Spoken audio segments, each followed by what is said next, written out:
Yeah, someone actually lost their life because of Halo 3. This kid loved the game so much he did something unthinkable. His name was Daniel. He was 15 and living in Ohio, a normal high school guy who absolutely loved football. Football wasn't just a game to him, it was his whole identity. But in 2006, everything changed during a snowboarding trip. While riding down the mountain, Daniel lost control and crashed hard. He suffered a serious spinal injury, and doctors warned that even one more hit could leave him paralyzed. Just like that, his football dreams were over. The one thing he lived for was now gone. Not long after, he developed a severe staph infection in his spine. The infection left him bedridden and too weak to walk, and he had to be homeschooled for nearly a year. Loneliness crept in as he stayed indoors, isolated from the world, before moving forward. Please take a moment and subscribe to our channel. Thank you. Over time, Daniel began to recover slowly. Months of treatment and therapy helped him walk again. His parents were cautious, but he was gaining back his strength. Eventually, they allowed him to visit a friend's house, and that's where he discovered a video game called Halo. Daniel had played games before, mostly sports titles like Madden, but Halo was nothing like those games. It was fast, explosive, and filled with adrenaline.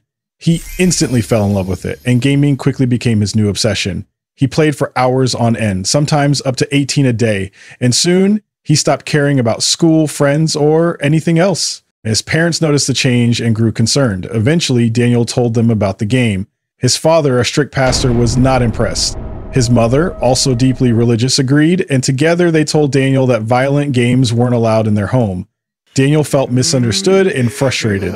He wanted to play at home, not just at his friend's place. The tension in the house began to grow. In 2007, Halo 3 was released. Daniel was now 16 and more obsessed than ever. For a while, he tried to obey his parents' rules, but one night he had enough. He grabbed $70 and left the house. He bought Halo 3 and rushed home, excited. But as he walked in, his mom caught him holding the game. She recognized the cover and immediately took it away. She told his dad, and the two of them were furious. His father locked the game in a metal box and kept the key. The box was stored in the bedroom closet, and his dad carried the key on his car key ring at all times. Daniel was livid, but he stayed quiet, biding his time. Days passed, and the house felt colder. Arguments became a daily occurrence. One night, things exploded. His father gave him an ultimatum: give up gaming or leave the house. Daniel chose to leave. He stayed at a friend's house that weekend, and they played Halo 3 non-stop, barely sleeping. But even then, Daniel couldn't stop thinking about his own copy. He wanted that version back, the one he paid for. That Sunday night, Daniel returned home. He waited and watched his father place the keys on the kitchen counter, and when no one was looking, he took them. He went upstairs, opened the metal box, and grabbed the game. But inside the box, next to the game, was also a 9mm pistol.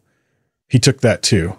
What was going through his head isn't fully known. Maybe rage, maybe revenge, maybe both. That evening, his parents were watching TV in the living room when Daniel walked in, hiding the gun behind his back. He told them to close their eyes. He had a surprise. Smiling, they trusted him, but as soon as their eyes were shut, he raised the weapon. He fired at his dad first. His mom opened her eyes in shock, and he fired again. His mom didn't survive. His dad was badly injured, but still alive. In a panic, Daniel tried to make it look like self-defense. He placed the gun near his dad's hand. Just moments later, the doorbell rang. It was his sister and her husband. They had come over for dinner. Daniel told them not to come in, claiming their parents were arguing, but they heard groaning and forced their way inside.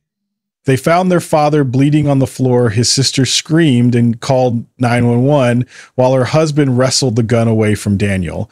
Daniel grabbed the game and ran out the door. He drove to his friend's house, planning to play it, but the police caught up with him not long after. He was arrested on the spot. His dad survived and told the police everything. His mother had lost her life. Daniel was tried and sentenced to life in prison, all because he couldn't let go of a video game. Please subscribe to our channel. It means a lot to us.